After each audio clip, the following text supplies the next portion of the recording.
Atención España. Esto no es una crisis puntual.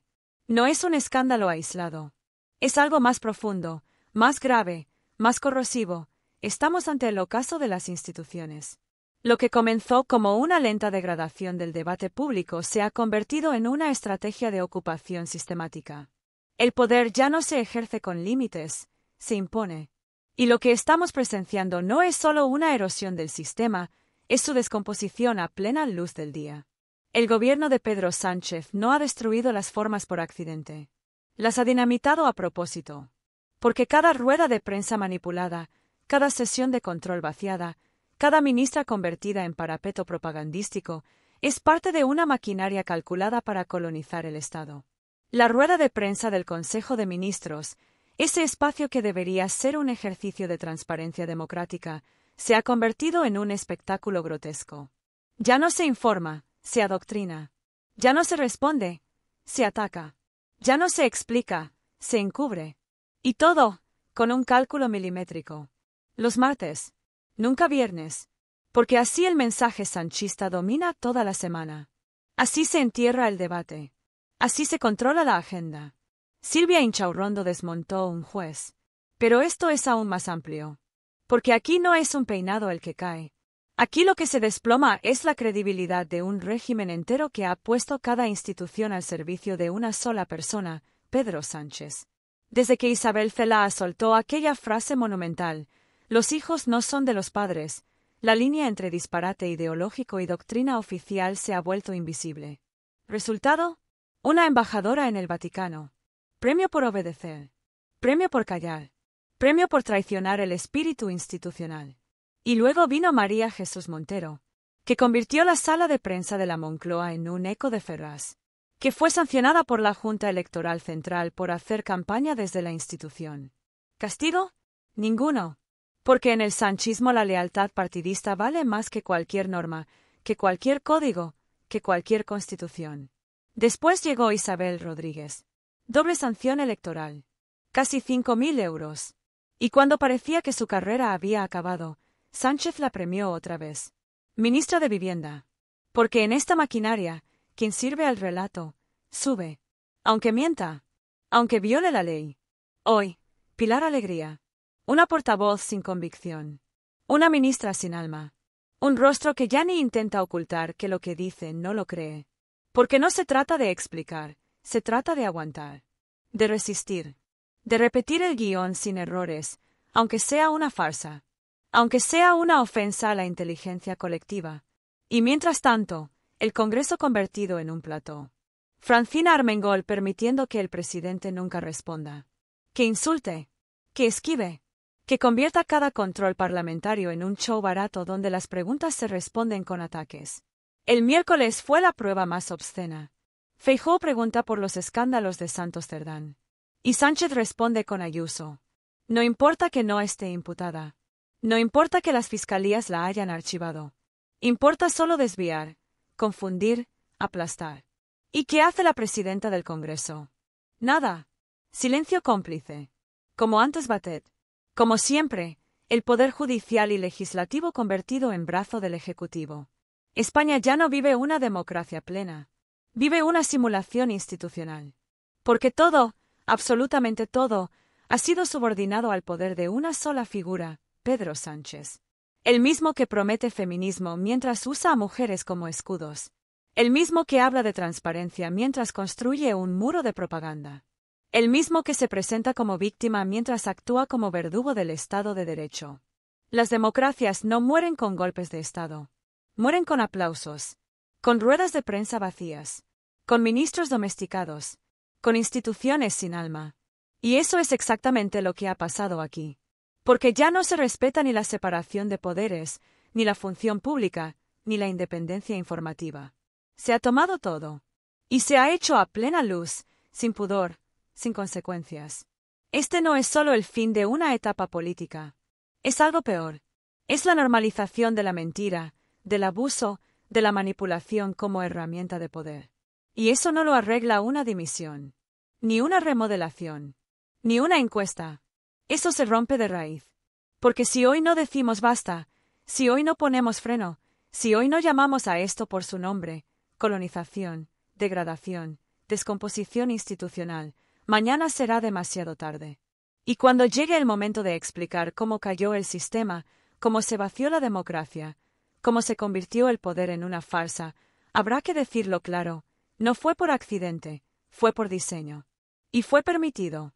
Lo que estamos viviendo no es política, es guión. No es gestión, es montaje. España ya no está gobernada por un ejecutivo que toma decisiones, está dirigida por un aparato narrativo, una maquinaria de manipulación que ha sustituido el BOE por el tuit, la deliberación por el show y la rendición de cuentas por la performance. Pedro Sánchez no lidera un gobierno. Lidera un relato. Uno que cambia cada semana, que se ajusta al enemigo del momento, que no busca convencer, sino resistir como sea. La verdad no importa. El dato no importa. La coherencia no importa. Solo importa seguir en el poder, aunque eso implique reducir las instituciones a un decorado. Miremos el espejo del Consejo de Ministros. Allí donde debería haber decisiones colegiadas, hay monólogos. Allí donde debería haber portavoces institucionales, hay escuderos ideológicos. Cada martes, la rueda de prensa es una representación. Un acto de fe en el relato oficial. Una secuencia más de ese documental interminable donde el gobierno siempre es víctima, la derecha siempre es fascista, y todo aquel que disiente es tachado de ultraderechista, machista o traidor. Lo hacen con las preguntas. Lo hacen con los tiempos. Lo hacen limitando el acceso a periodistas incómodos. Porque no quieren control. Quieren obediencia. Y cuando eso no es posible, quieren silencio. Porque el ruido es útil si lo crean ellos, pero el cuestionamiento ajeno es una amenaza a su hegemonía simbólica. No gobiernan con leyes, gobiernan con etiquetas. La ministra que no puede terminar una frase sin decir fascismo. El portavoz que no responde nada sin mencionar el franquismo sociológico. El presidente que no admite un error y cuando es arrinconado, lanza una cortina de humo, Ayuso, Vox, Milei, TikTok, lo que sea. Todo vale con tal de no rendir cuentas. El Parlamento ha sido secuestrado. Convertido en un escenario donde no se debaten ideas, se disparan consignas. Los ministros no informan, los ministros acusan. La oposición no interroga, la oposición es vilipendiada. Cada intervención de Sánchez en el Congreso no es una respuesta, es un mitin. Porque él no habla al hemiciclo, habla a la Cámara. No le interesa el control, le interesa la construcción del enemigo útil. Y si no hay escándalo externo que explotar, se inventa. Un bulo, una conspiración, una frase descontextualizada. Todo para mantener viva la narrativa de que España es un país dividido entre buenos y malos, donde el gobierno representa el bien absoluto, y todos los demás son obstáculos para la justicia social. Esa es la gran trampa moral del sanchismo, presentarse como víctima mientras opera con una frialdad de manual autoritario. ¿Y qué pasa cuando el aparato ya no puede sostenerse solo? Entonces se activan los resortes colonizados, medios afines, tertulianos con nómina, organismos públicos intervenidos, plataformas de fact-checking que censuran lo incómodo y blanquean lo inaceptable. Y mientras tanto, fuera de ese relato perfecto, la realidad se cae a pedazos. El paro juvenil disparado. La deuda pública asfixiante. El sistema de salud en colapso. Las instituciones educativas manipuladas. La vivienda convertida en un sueño imposible. Pero nada de eso importa, porque si no sale en la rueda de prensa del martes, no existe. El gobierno ya no busca mejorar el país. Busca moldear la percepción del país. Busca una ciudadanía domesticada, que confunda derechos con marketing, libertad con propaganda, crítica con odio. Por eso todo lo disidente es atacado. Por eso la sátira molesta. Por eso los medios incómodos son señalados. Porque cuando el poder no puede tolerar la duda, es porque ya no gobierna una democracia. Gobierna un régimen de imagen. Y hay una figura clave en este nuevo orden, el político que se presta al engaño. No el que convence, sino el que simula. El que repite eslóganes vacíos con sonrisa ensayada. El que se sienta ante un micrófono sin tener nada que decir, pero sabiendo muy bien que no puede reconocer. El que defiende cada despropósito como si fuera principio, cada abuso como si fuera norma. Ese es el ministro del nuevo régimen. Ese es el rostro del ocaso institucional. Mientras tanto, el Poder Judicial sigue cercado. El Legislativo, anestesiado. Y el Ejecutivo, transformado en productora audiovisual.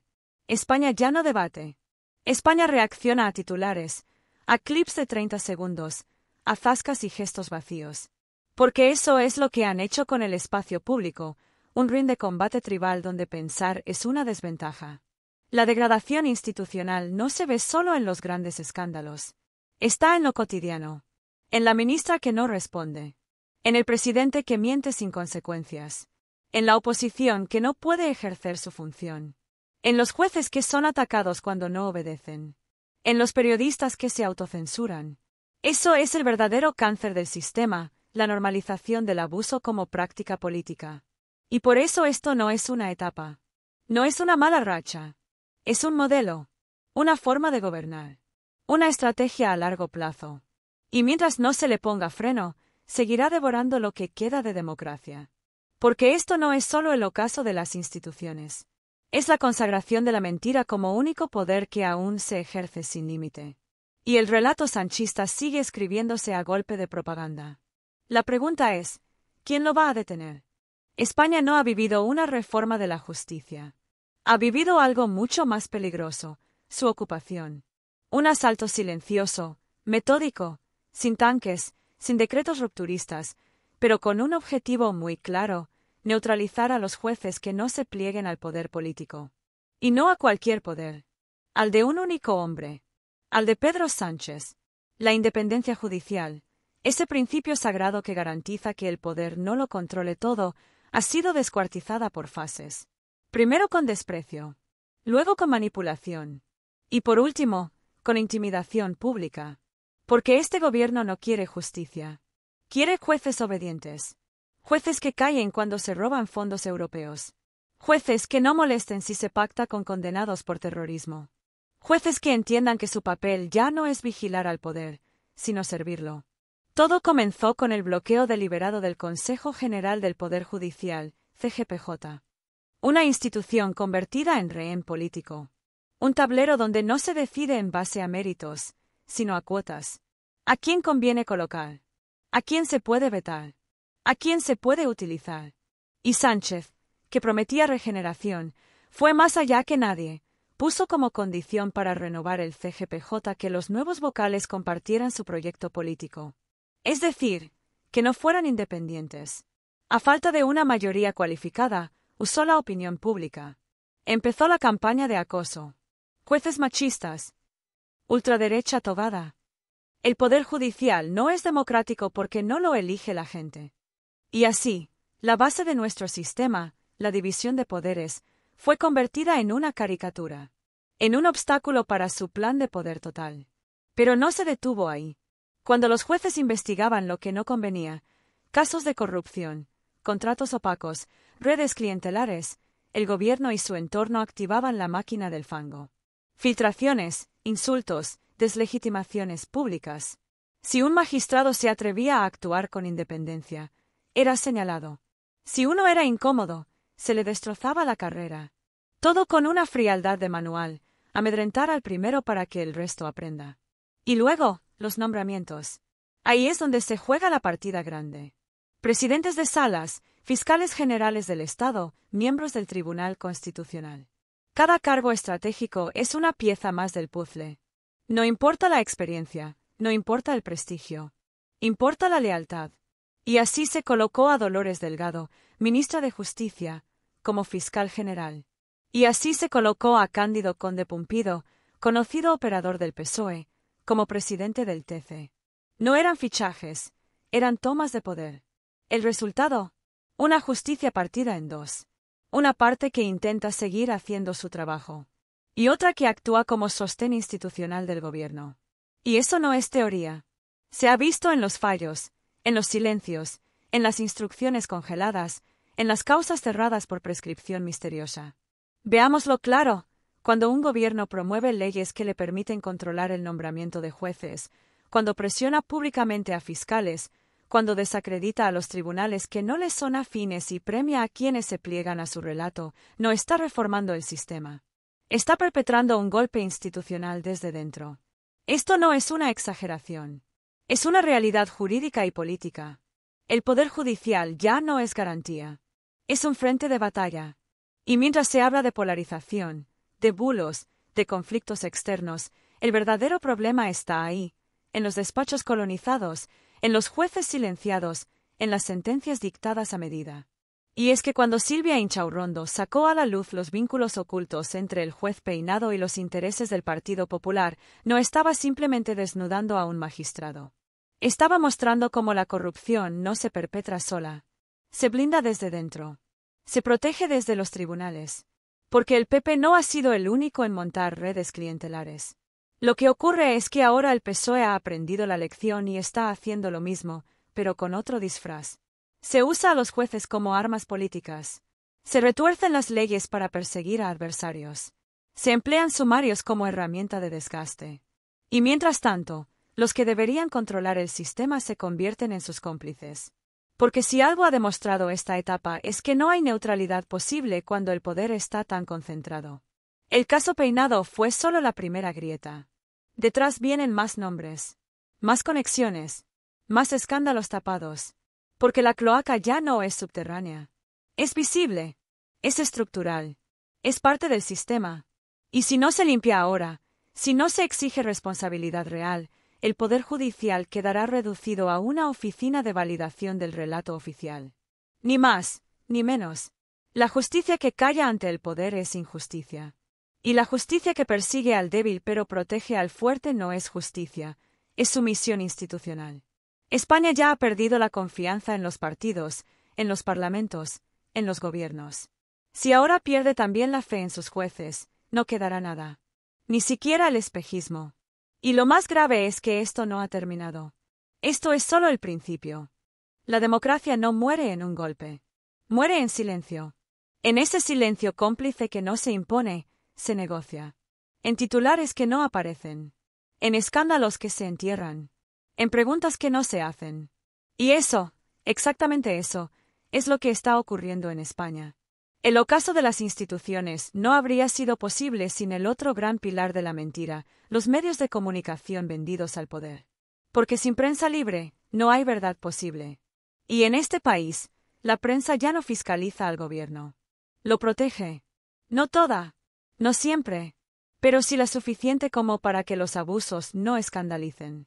Como para que la corrupción no sacuda. Como para que la mentira oficial se cuele cada día en los hogares como si fuera información objetiva. El pacto es sencillo: financiación a cambio de obediencia. Publicidad institucional a cambio de silencio. Acceso privilegiado a cambio de complicidad. Así se ha construido una red de lealtades mediáticas que no informa, edita, filtra, tergiversa. Una red donde el relato vale más que el dato. Donde la consigna sustituye al análisis. Donde los periodistas críticos son expulsados o relegados y los serviles premiados con prime time, columnas o cargos públicos. El poder ha entendido que controlar la información vale más que cualquier reforma. Y por eso no solo compra espacios, infiltra estructuras. Pone portavoces, impone marcos, lanza globos sonda que los medios replican sin cuestionar. Lo vimos con el Laufare, ese concepto importado del discurso chavista que se usa para convertir toda imputación en persecución. Lo vimos con la Operación Mujer Víctima cuando el caso Begoña Gómez estalló. Y lo vimos también cuando periodistas incómodos como Fernando Lázaro, Ana Terradillos o Carlos Alsina empezaron a ser tratados no como profesionales, sino como enemigos del régimen. Porque eso es lo que se ha instalado, una lógica de guerra. Si no estás con el gobierno, estás contra él. Si haces una pregunta incómoda, eres facha. Si investigas, eres parte de una conspiración. Si no repites el relato, eres prescindible. Y así, día a día, medio a medio, tertulia a tertulia, se ha construido una maquinaria de propaganda más eficaz que cualquier censura abierta. Porque no se trata de callar por miedo. Se trata de callar por contrato. De aprender que no se dice. Que nombres no se tocan. Que escándalos no se investigan. Y sobre todo, a quién no se contradice. Pero lo más grave no es lo que se oculta. Es lo que se inventa. La manipulación no solo silencia. Construye realidades paralelas. Presenta al gobierno como víctima perpetua, a la oposición como fascismo disfrazado y a cualquier protesta como un intento de desestabilización. El poder ha convertido a buena parte de los medios en guardianes de su relato. Y el resultado es una ciudadanía anestesiada, fragmentada, engañada.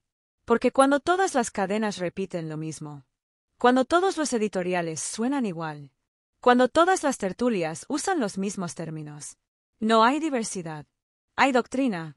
Y en este contexto, la figura del periodista independiente es una anomalía, un obstáculo. Por eso los presionan, por eso los ridiculizan. Por eso, cuando alguien como Silvia Inchaurrondo rompe el cerco y dice lo que nadie más se atreve a decir, el sistema entero tiembla. Porque la verdad, cuando estalla, es incontrolable. Y eso fue lo que ocurrió. Una periodista se negó a leer el guión. Se negó a fingir que todo iba bien. Se negó a cubrir con eufemismos lo que es una red institucional de impunidad, corrupción y mentira. Y en ese momento, el régimen entendió que ya no controlaba todo el tablero. Los efectos fueron inmediatos. Productores tensos.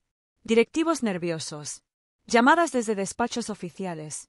Intentos desesperados por reconducir el relato. Pero ya era tarde.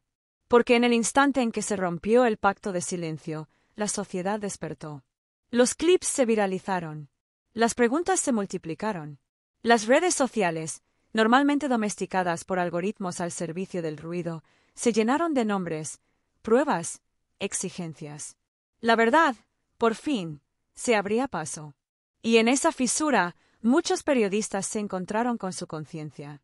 Algunos callaron, otros matizaron, pero unos pocos, los valientes, los necesarios, decidieron cruzar la línea. Porque comprendieron que esto no va de ideologías, va de decencia, va de supervivencia democrática. Y en eso, ya no hay margen para el relativismo. España no necesita una prensa militante. Necesita una prensa libre. No necesita medios que aplaudan, necesita medios que incomoden. No necesita portavoces del poder, necesita vigilantes de la verdad. Y esa batalla no se va a librar desde los despachos. Se va a librar desde cada micrófono, desde cada columna, desde cada voz que aún se atreva a decir lo que el gobierno no quiere escuchar. Porque si callan los periodistas, habla la mentira. Si se apagan los focos, gobierna la sombra. Si el silencio se impone, la democracia cae. Hoy, España vive el final de una etapa. El colapso de un modelo. El derrumbe de una red de poder que ha intentado someter instituciones, jueces, parlamentos y periodistas. Pero también vive el comienzo de algo nuevo. Una ciudadanía que ya no traga. Una generación que ya no calla. Y una verdad que ya no se puede frenar. La rebelión ha comenzado. Contra la mentira. Contra la impunidad. Contra el miedo. Porque cuando el poder lo ocupa todo, solo queda la verdad para empezar de nuevo.